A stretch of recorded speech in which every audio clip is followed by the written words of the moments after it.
पेलोरिस technology India के लिए क्या कर रहे हैं? तो पेलोरिस टेक्नोलॉजी इंडिया को डिजिटली इक्विप्ड कर रहा है। कैसे? डिजिटली इक्विप्ड कर रहा है बिकॉज आज हम लोग कोई भी इन्वेस्टिगेशन करते हैं या तो आप बोलो कोई भी केस सॉल्व होता है कैसे होता है। आज आपको जान के आश्चर्य होगा 90% ज़्यादा केस आज सॉल्व हो रहा है मोबाइल फ़ोन के सपोर्ट से। आपका पर्सपेक्टिव से मतलब उन्होंने ये कहा था कि जैसे सबसे पहले अगर ये बैंक में कहीं डाल रहे हैं तो फिर उससे वो 4 बैंक में और डालेंगे, फिर वो कि उनका ट्रैक ना हो पाए पैसा, तो आपके हिसाब से कैसे करते हैं ये लोग? हाँ तो अभी तो देखो कैमर्स अलग तरीके से काम करते हैं। कितने लोग क्रिप्टो में कन्वर्ट कर देते हैं और बाहर भेज देते हैं। तो लोन ऐप में पूरा पैसा क्रिप्टो में कन्वर्ट हो रहा था और चाइना जा रहा था। हाँ क्योंकि चाइना कनेक्शन था लोन ऐप का पूरा। जो पूरे फाउंडर्स थे लोन ऐप के उसकी कॉल सेंटर चल रही थी पूरे इंडिया में। वो पूरा फंडिंग चाइना से आया और पैसे भी बन के चाइना जा रहे थे। फिर 2011 हुआ। आई डोंट नो आप लोग इतना पता है इसके बारे में 26/11 जिसमें टेररिस्ट लोग आके इंडिया को, तो उस समय कुछ टेक्नोलॉजी इंडिया के पास नहीं थी। मैं डिटेल ज़्यादा नहीं बताऊंगा उसके बारे में, लेकिन कुछ टेक्नोलॉजी इंडिया के पास नहीं थी जो होनी चाहिए थी, जिससे हम काफ़ी कुछ जल्दी इंटरसेप्ट कर पाते कि आतंकवादी क्या बात कर रहे हैं और कैसे बात करें, लोकेशन क्या है। तो वो सारी टेक्नोलॉजी, वो सारे डिटेल्स हमें यूएस से मिले और तब हमें लगा कि ये सब टेक्नोलॉजी इंडिया में आनी चाहिए। और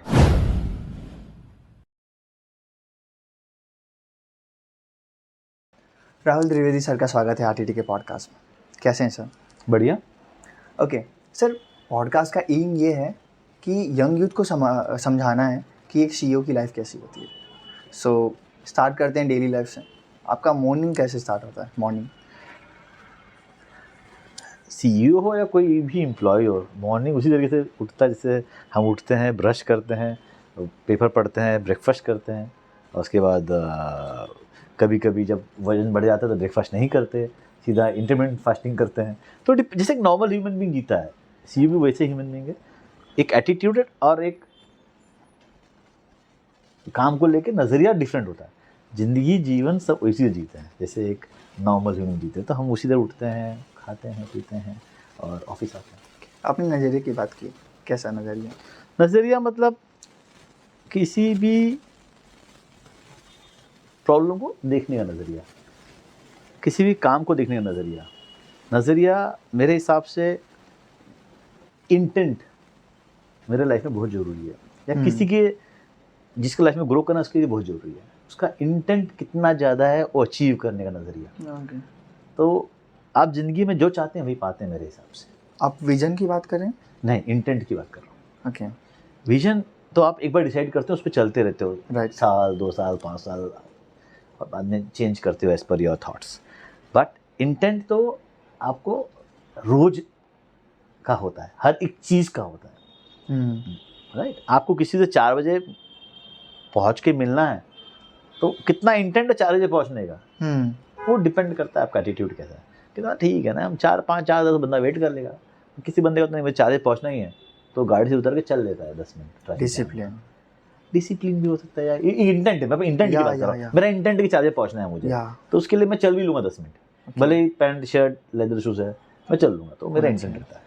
ओके। तो सर शुरुआत कहाँ से हुई थी? बचपन कैसा था आपका? हाँ, बचपन तो एक नॉर्मल गवर्नमेंट ऑफिसर का बेटा हूँ मैं, तो हरदम एक मिडिल क्लास ज़िंदगी जी हमने और फोकस पढ़ाई था बचपन से कि पढ़ना है, पढ़ के अपना करियर बनाना है। सो पहले से ही इच्छा थी कि ऐसी एक नौकरी मिले जहाँ सिक्योर लाइफ हो, जहाँ 2 टाइम का खाना, घर के कमिटमेंट्स पूरे हों। बस वही था। तो उस तरीके से सोचा करता था किस तरीके से पहले सिक्योरिटी आ जाए, ग्रोथ तो बाद में धीमे धीमे समझ में आया। ओके। सपना था बचपन में? हाँ, सपना तो बहुत हर दम बदलता रहा। मतलब एक 5th स्टैंडर्ड में अलग सपना था, 7th में अलग हो गया, 8th में अलग हो गया, 10th में अलग हो गया। बहुत ही कांस्टेंट नहीं था कि मैं यही अचीव करना चाहता हूँ। उस समय के अनुसार बदलता रहा। लेकिन 12th के बाद ही जिसको बोलते हैं 12th इंटर बोलते हैं, उसके बाद से काफ़ी कांस्टेंट सपना था कि एक अच्छा इंजीनियर बनूँ। फिर अच्छा इंजीनियर बनने के बाद सोचा कि मैं काफ़ी अच्छा इंजीनियर था इंजीनियरिंग करने के बाद, पर मुझे लगा क्या मैं टेक्निकली अपना लाइफ एंजॉय करता हूँ। तो मुझे लगा मैं टेक्निकली अपना लाइफ एंजॉय नहीं करता। क्योंकि मैं नहीं सोचा पाया कि मैं 38 साल सर्किट डिज़ाइन करके, कोड करके, या फिर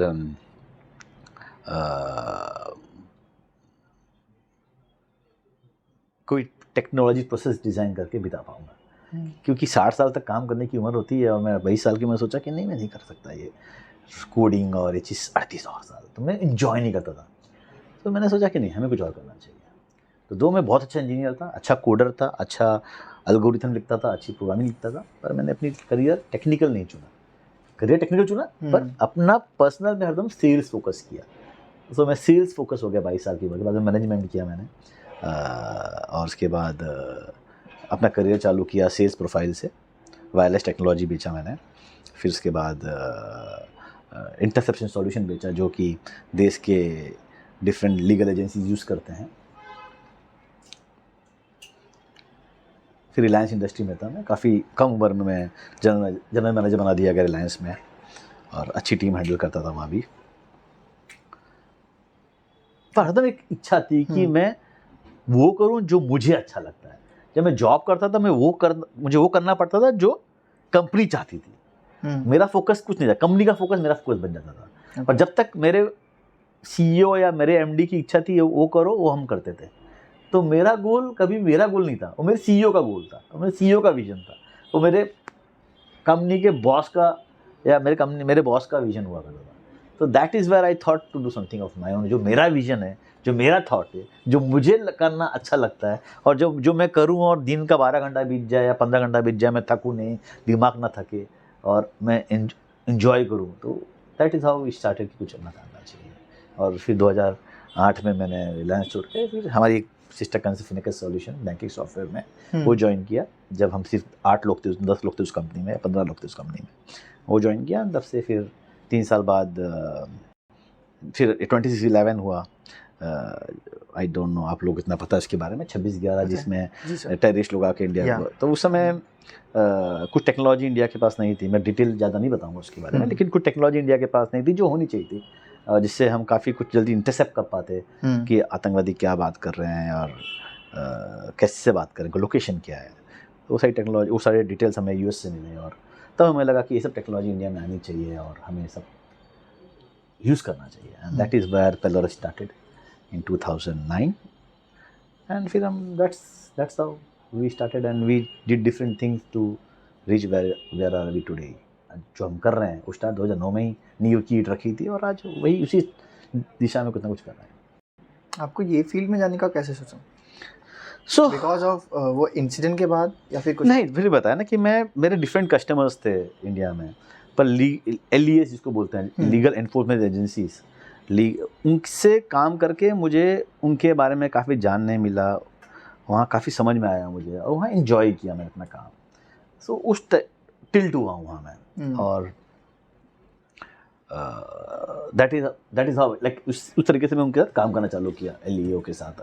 LEA मतलब पुलिस वाले हुए, STF हुआ, ATS हुआ, CBI हुई, अपने इंटेलिजेंस एजेंसीज हुई, ऑपरेशन एजेंसीज हुई इंडिया की, डिफेंस हुआ, फॉरेंसिक्स लैब्स, जहाँ हम इन्वेस्टिगेट करते हैं कोई चीज़, जहाँ हम कुछ केस सॉल्व करते हैं, जहाँ हमारे ऑफिसर्स अटक जाते हैं कि कैसे इसको सॉल्व करना है, उनकी मदद करते हैं। तो वहाँ उनसे बात करते करते ये टिल्ट हुआ और यह करना चालू किया। ओके। तो हम इसमें डिफरेंट काम किए। 2009 से पहले इंटरसेप्शन किए, फिर कम्युनिकेशन नेटवर्क डिज़ाइन किए, फिर सिक्योर कम्युनिकेशन नेटवर्क डिज़ाइन किए, फिर अभी हम साइबर फॉरेंसिक वीडियो एनालिसिस करते हैं। We are leading company in India for that. So हम लगभग 60% बिजनेस एड्रेस कर रहे हैं एज ए कंपनी इंडिया की, LEA मार्केट की, FSL CFS मार्केट की। ओके सर, मुझे एक ऑन ग्राउंड क्वेश्चन पूछना है। अगर पोलारिस टेक्नोलॉजी है और आपने इसका इंटरव्यू रखा, तो अगर कोई जेनजी है या फिर यंग यूथ आ रहा है, तो आप सबसे पहले क्या चीज़ देखते हो, उसकी स्किल्स या उसका नॉलेज? सो देखो यार, डिफरेंट हमारे पास डिफरेंट वैकेंसीज होती हैं। या अकाउंट्स में वैकेंसी का उसका अलग स्किल देखा जाता है, मार्केटिंग में बंदा उसका अलग स्किल देखा जाता है, सेल्स में अलग है, हमारे यहाँ इन्वेस्टिगेटर्स हैं, हमारे यहाँ बिजनेस एनालिस्ट हैं, हमारे यहाँ सेल्स वाले हैं। तो सबकी अलग अलग स्किल सेट्स होती हैं, अलग अलग पढ़ाई होती है उनकी, अलग अलग एटीट्यूड होना चाहिए उनका। पर मुझे बोले, अभी मेरा कोई इंटरव्यू हुआ था तो मुझे पूछा गया 4 चीज़ें, आई थिंक लिंक्डइन पे इंटरव्यू देखोगे मेरा, उसमें 4 चीज़ें जो मैं एज ए इंडिविजुअल देखता हूँ मेरे लिए इम्पॉर्टेंट है किसी भी एक इंडिविजुअल कैंडिडेट में, तो मैं बोलूँगा उसका फोकस। फोकस मेरे लिए बहुत इंपॉर्टेंट है।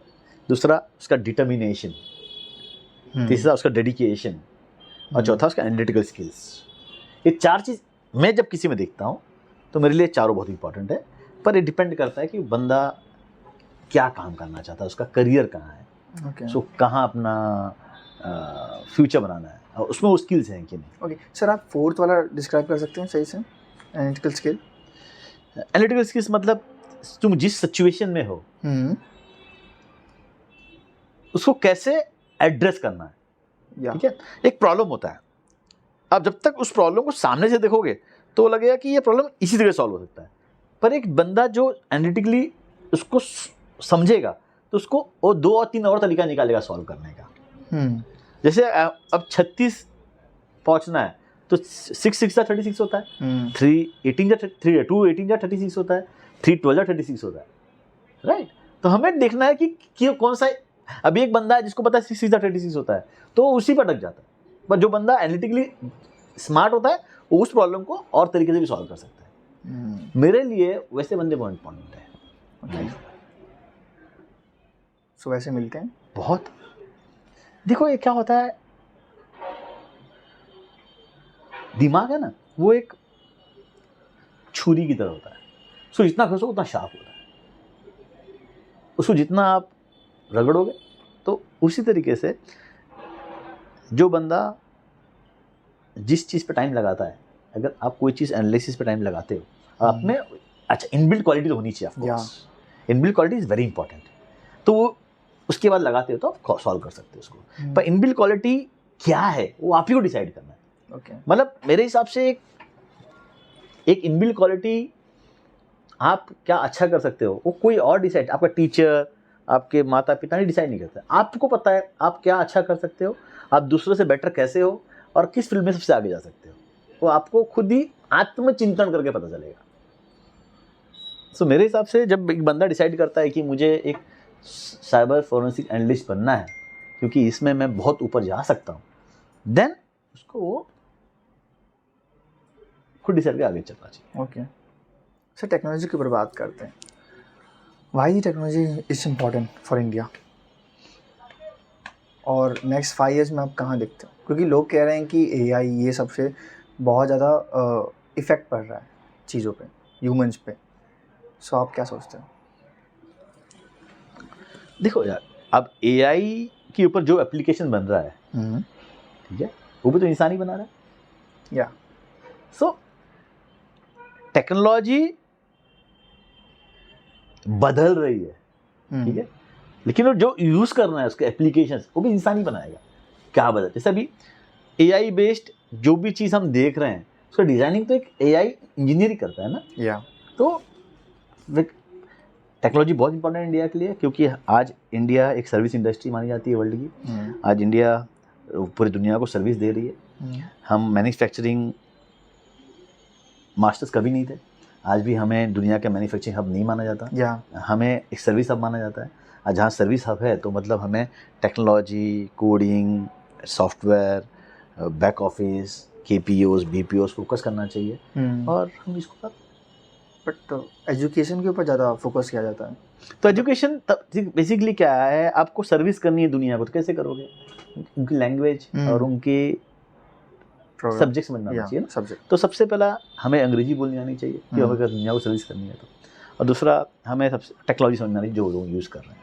आज अगर हम बोलते हैं कि BTC एयरवेज, पूरा इंडिया, पूरा वर्ल्ड का BTC एयरवेज फ्लाइट आप ट्रेवल कर रहे हो लंदन से रशिया, लंदन से मॉस्को, पर उसकी बैक ऑफिस इंडिया में है, हम इंडिया से हैंडल करते हैं, राइट। तो अब जो बंदा ट्रैवल कर रहा है उसको सपोर्ट चाहिए, तो इंडिया सपोर्ट दे रहा है, तब तो उसकी लैंग्वेज नहीं समझेगा, तो अंडरस्टैंडिंग नहीं समझेगा, तो कैसे सपोर्ट करेगा? तो वो स्किल तो चाहिए ना, जैसे पढ़ाई लिखाई हो उसकी अच्छी, और उसको अंग्रेजी अच्छी बोलनी आती हो, और सपोर्ट कर सके उसको। ओके, आगे के क्वेश्चन सर मेरे इंडस्ट्री के ऊपर ही होंगे। सो स्टार्ट करते हैं। पेलोरस टेक्नोलॉजी इंडिया के लिए क्या कर रहे हैं?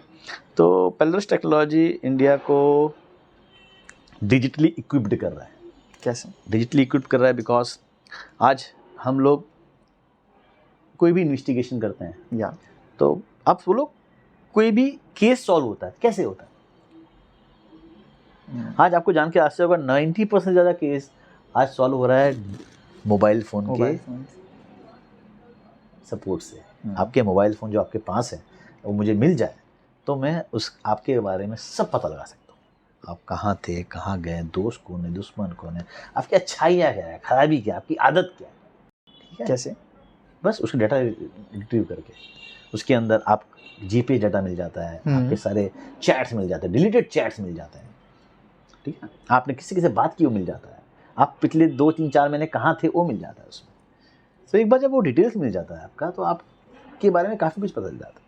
फिर आप जहाँ आपके डेटा डंप और आपने जिससे बात की डेटा डंप मिलने से आपने कितनी कम्युनिकेट की है, किससे कितना बात किया है। तो कमिंग बैक टू क्वेश्चन कि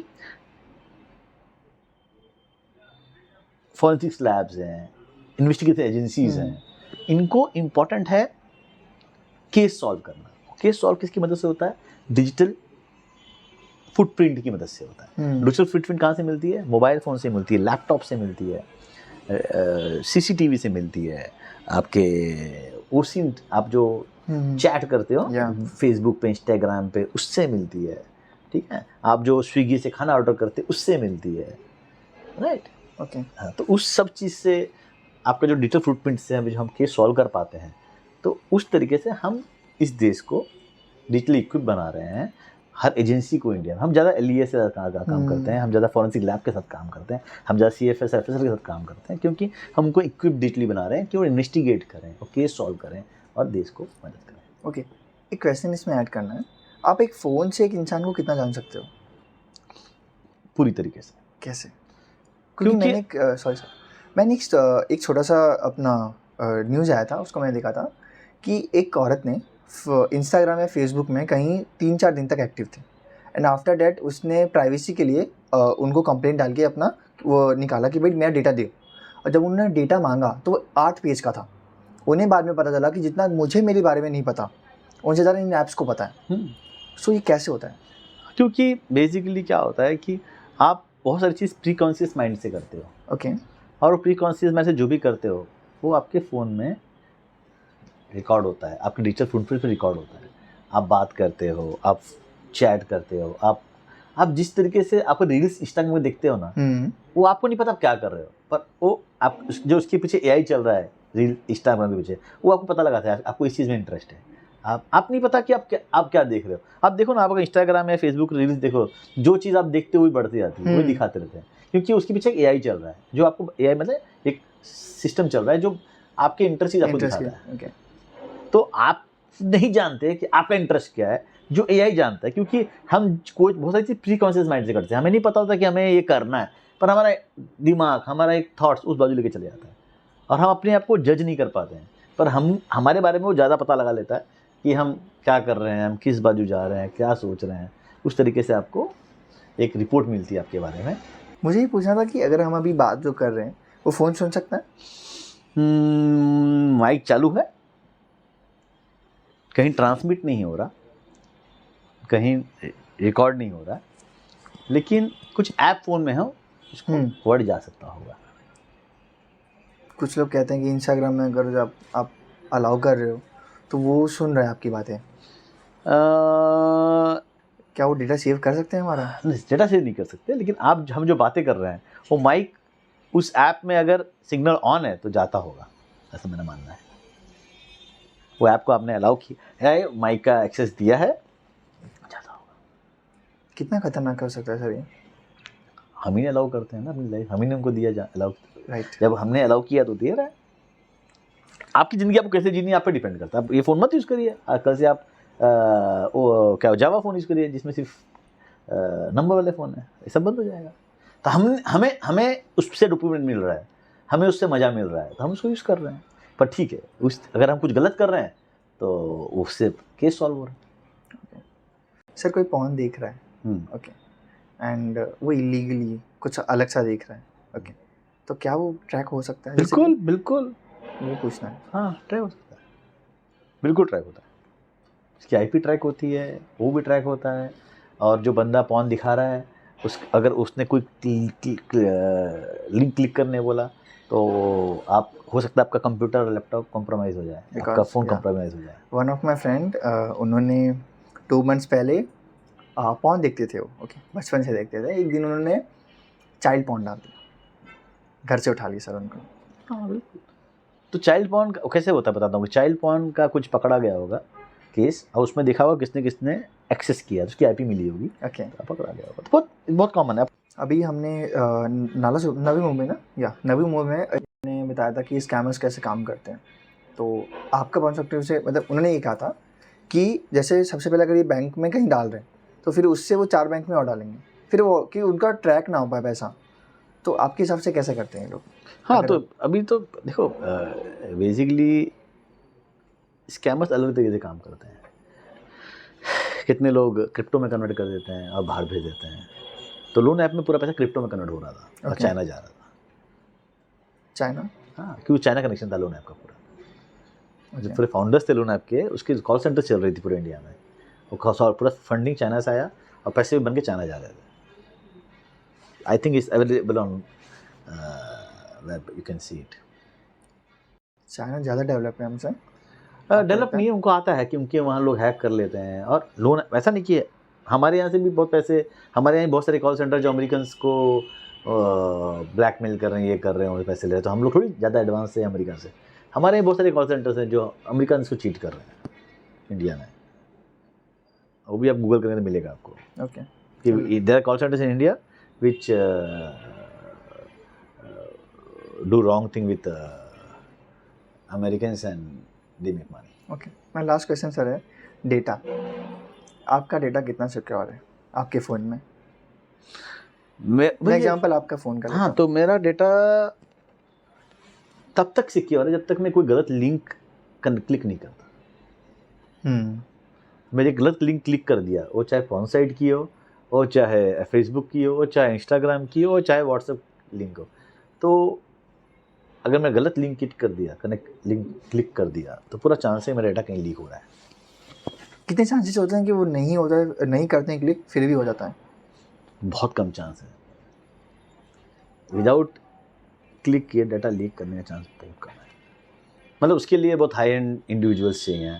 हम इतने बड़े इंडिविजुअल्स नहीं हैं कि कोई उतना पैसा खर्चा करके वो टेक्नोलॉजी आपके यहाँ डाले और आपका डाटा चोरी करे। हाँ, वो हाई एंड लोग हैं वर्ल्ड में जिनके ऊपर वो एप्लीकेशन, जिसको हम ज़ीरो क्लिक बोलते हैं, यूज़ किया जाता है। ओके, ठीक है। I think give me the card sir. Okay, एक स्कैमर्स की मतलब मार्केट कितना बड़ा है अगर मैं आपसे पूछूं तो? सीरियसली ये हमसे बड़ा है या फिर हमें पता है? नहीं, ये स्कैमर से मार्केट बहुत बड़ा है क्योंकि आज सबके हाथ में मोबाइल फ़ोन है। ओके, और हर एक आदमी को कोई ना कोई कॉल आता है किसी न चीज़ के लिए। हम सबको रोज़ आ रहा है और कोई ना कोई बेवकूफ़ बन रहा है। तो मार्केट बहुत बड़ा है और आई डोंट नो कैसे इसका अंत होगा। पर अभी हर एक स्टेट साइबर सेंटर चालू कर रही है और आई एम श्योर उस साइबर सेंटर से काफ़ी कुछ ये सारे प्रॉब्लम सॉल्व होने की दिशा ली जा रही है। ओके सर, एक रैपिड फाइट होगा जिसमें मैं आपसे एक क्वेश्चन पूछूंगा, आपको एक वर्ड में देना है। Okay, one word to describe purest technology. Big data analysis, cyber forensics. Okay, AI and human. पहले टेक्नोलॉजी नहीं, हाँ, सेकंड क्वेश्चन है सर, क्या एआई एंड ह्यूमन। एआई क्यों पहले टेक्नोलॉजी की रेफरेंस से बोल रहे हो या किसके रेफरेंस सर? से? सेकंड क्वेश्चन अच्छा, क्वेश्चन ये लगा आपको, या अच्छा हाँ, आपको of choice course human. Why? Because I like emotions. Okay, अगर मैं पूछूं तो कभी एआई ह्यूमंस को नहीं कर सकते बिकॉज ऑफ योर कभी नहीं, एआई पूरा ह्यूमन को रिप्लेस नहीं कर सकता। First gadget you ever own? Computer. कौन सी कंपनी का?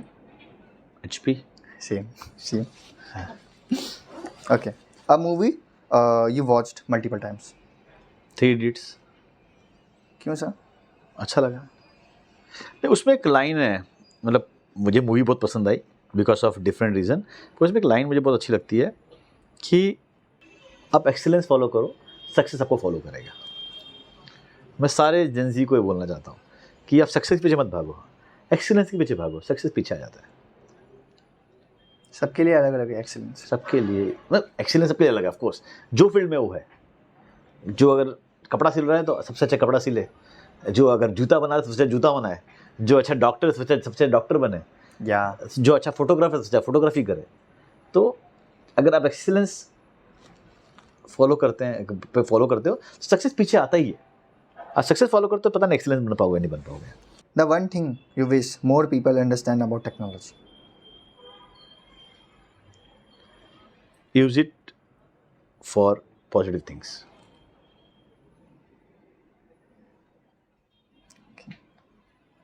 Describe yourself in 3 words.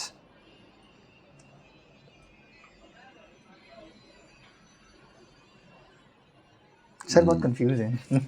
तुम ऐसे क्वेश्चन पूछो, मेरे को पता नहीं था मेरे कि मुझे भी नहीं पता मेरे 3 वर्ड्स में मुझे कैसे करना है। नहीं इट्स ओके सर, आप डिस्क्राइब कीजिए मेरे अपने आप को 3 वर्ड में। 3 वर्ड्स में अच्छा, जो आपके अंदर है, खूबी है। बिकॉज हर कोई ये पोजीशन नहीं आता। जी, तो पहला, मुझे परित करना अच्छा लगता है। परित माने दूसरे के बारे में, दूसरों के लिए अच्छा करना मुझे अच्छा लगता है। ओके। दूसरा, बहुत पैशनेट हूँ अपने काम को लेके। तीसरा, फैमिली से बहुत अटैच्ड हूँ, पूरी फैमिली से, जो माता पिता के साथ 3 भाई बहुत अटैच्ड हूँ। ये तीनों मुझे एक काफ़ी मोटिवेट करता है। ओके। मुझे एक लास्ट क्वेश्चन, ये मेरा पर्सनली है और आई थिंक ये हर एक स्टूडेंट का है। मनी ने आपकी लाइफ को कितना चेंज किया? जैसे आप बोलते हो कि मैं मॉर्निंग में उठता हूँ, एक पूरा daily routine, okay, but money ने एक एम्प्लॉय से आज एक CEO को कितना चेंज किया है? कुछ नहीं, बिल्कुल नहीं, कुछ भी चेंज नहीं हुआ। मैं जो पहले था वैसे ही हूँ। हाँ, तब मैं शायद होंडा सिटी चलाता था, अभी मर्सिडीज चलाता हूँ। पर मुझे ना होंडा सिटी में कभी, देख, मैं अगर मेरी बात किया जाए तो मैंने हरदम ये सोचा कि मैं रोलेक्स पहनूँ, मर्सिडीज में बैठूँ, 5 स्टार में खाऊँ, उससे मेरी, या मैं अरमानी पहनूँ, उससे मेरी इंडिविजुअलिटी में फ़र्क नहीं आनी चाहिए। So I should not be, Hindi में बोलते हैं, अगर मुझे मेरे गाड़ी से, कपड़ों से पहचान नहीं होनी चाहिए। मेरी पहचान मेरी इंडिविजुअलिटी से होनी चाहिए, मेरे एटीट्यूड से होनी चाहिए, मेरे अपीयरेंस से होनी चाहिए, नहीं होती तो मुझे कभी भी फ़र्क नहीं आया। तो मुझे कभी ज़्यादा अट्रैक्ट नहीं हुआ। मुझे आज तक कभी भी 5 स्टार होटल खाना अच्छा नहीं लगा। मैं घर खाना खाने के बाद जाके 5 स्टार में बैठता हूँ और लोग खाते हैं, मैं देखता रहता हूँ। And Bhagesh ji may be knowing it well, सारे लोग मेरे दोस्त जानते हैं कि मैं 5 स्टार होटल में जाता हूँ तो घर पे खाना खा के जाता हूँ पार्टी में। तो मुझे घर का चीज़ ज़्यादा पसंद आती है। सिंप्लिसिटी, मतलब मुझे वो ज़्यादा अट्रैक्ट करता है जो सिंप्लिसिटी होती है। सो आई लाइक, मुझे विदेश जाना बहुत पसंद नहीं है, ट्रैवल करना बहुत पसंद नहीं है, फैंसी प्लेसेस जाना बहुत पसंद नहीं है।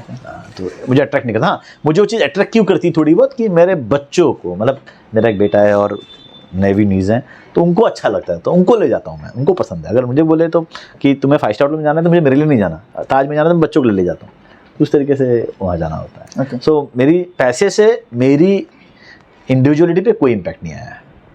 एक इम्पैक्ट आया हुआ है, थोड़ा बोलूँगा, कि आज कोई मुझसे सपोर्ट मांगता है, मैं दे पाता हूँ उसको, शायद तब नहीं दे पाता था। नहीं दे पाएगा, वो एक इम्पैक्ट है। हाँ, मानूंगा कि आज शायद ही मैं किसी को ना बोलता हूँ जब कोई फाइनेंशियल सपोर्ट के लिए आता है, अगर उसको रियल ज़रूरत है तो अगर दैट्स आई सपोर्ट या।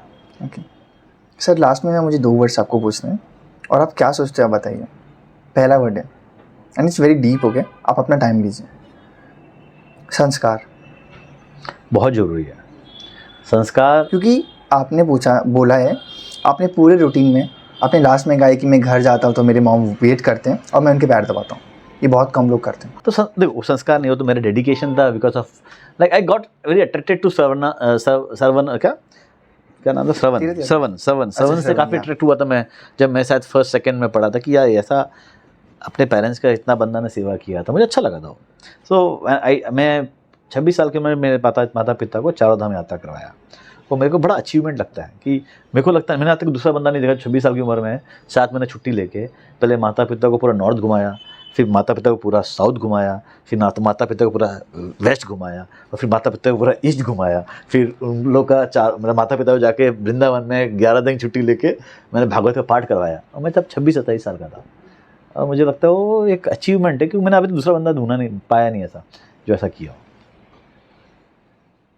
Okay. आप लोगों ने देखा है? मुझे पता नहीं सर। 8-7 महीने में उस उम्र में सर लाइफ उतर जाती है सबकी, लाइफ निकल जाती है, लोग निकल हाँ, तो मैंने डिसाइड किया मई के महीने में कि करना है, और जून 14 से चालू किया और 15 जनवरी को पूरा कर लिया। पूरा इंडिया के जितने सारे मंदिर होते हैं, मोस्ट ऑफ जितने बड़े आप सुनते हैं, सबका दर्शन करवाया था। Okay. मम्मी पापा चाचा चाची। लास्ट क्वेश्चन है सर जी, राहुल सर सक्सेस को क्या देखते हैं? आप सक्सेस को कैसे देखते हैं? सक्सेस आप for me success is something, मेरे लिए सक्सेस वो है जिससे कि मैं क्या समाज को दूं।